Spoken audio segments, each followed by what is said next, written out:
Dad knew his son's face didn't look right, so he searched online and found the distressing answer. Alan and Jackie Arnold are a happily married couple from Marietta, Georgia. The pair went on to start a family and now have 2 children together. They are 7-year-old Logan and Lucy, a 4-month-old girl. Naturally, the Arnolds were overjoyed when their first child Logan was born, and he was a very smiley baby too. But while that cheeriness is something that would usually delight most parents, the couple were concerned that there was something a bit different about their son. Until this point, everything had been going well since they brought Logan home from hospital, but their little baby had certain unusual facial features that worried them. Somehow his face didn't quite look as it should. Indeed, Logan's parents noticed that he had a slightly elongated face. He also had strangely shaped ears and his eyes seemed a little further apart than usual, but what did all this mean? Naturally, the couple were concerned. In fact, in February 2017, Mom Jackie told Fox 5 Atlanta that Logan's features made him look like an old man. But then again, they weren't sure if there was actually anything wrong with the baby. If you have not done so already, please subscribe to our channel and click that notification bell to get inspired by these real-life stories every day. Now, back to the story. Sadly, though, things took a turn for the worse when Logan was just 10 days old. For no apparent reason, he suddenly stopped eating, and the sickly newborn was duly rushed to the emergency room where he underwent an operation. However, things weren't plain sailing from then on either. Following the surgery, Logan still wasn't developing as quickly as other babies, but no one could explain why. So his father Olin decided to do some research himself.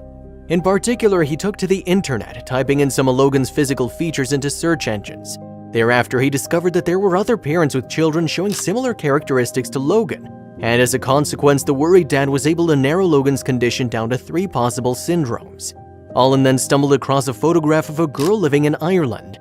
Talking to Fox 5 Atlanta, he described it as looking at Logan's doppelganger. And I found a photo of a little girl in Ireland that looked like, his doppelganger. Indeed, the two shared many of the same facial features, and he knew then that whatever syndrome this little girl had, Logan probably had the same one. The little girl had Mowat-Wilson syndrome, a rare genetic condition. It's so rare, in fact, that it's thought there are only about 300 reported cases in the whole world. Having facial features like Logan's turns out to be one of the major telltale signs that a person had Mowat-Wilson. Unfortunately, the symptoms don't only affect a person's appearance. Those living with Mowat-Wilson disease also tend to develop later and have some degree of intellectual disability. And more than half of those affected also have Hirschsprung disease, a painful intestinal disorder. By this point, the Georgia couple had finally worked out what was wrong with their little boy, and eventually Logan was officially diagnosed with both Mowat-Wilson syndrome and Hirschsprung's. This meant he had to regularly visit a pediatric gastroenterologist. Meanwhile, Logan's parents have since turned to Facebook for extra support from other parents with children living with Mowat-Wilson, and the couple have even had to educate medical professionals about the condition. As Jackie told Fox 5 Atlanta, because of its rarity, a lot of times when we go to doctors, we're the ones telling them about the syndrome. Luckily for the Arnolds, some of the parents they connected with had kids that were older than their son. This meant they were able to share advice on the different type of speech and physical therapies that were available and at what stage Logan might actually need them.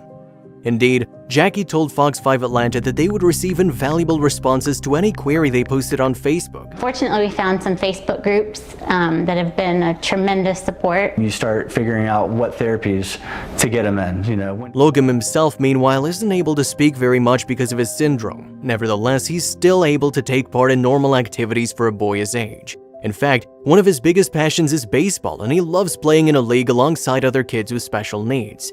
And aside from being active members of the dedicated Facebook groups, the Arnolds have also joined the Mowat-Wilson Syndrome Foundation. The organization aims to better the lives of those living with the condition and help the families of those affected. Parents also share their experiences of the disease in order to give doctors more insight into it.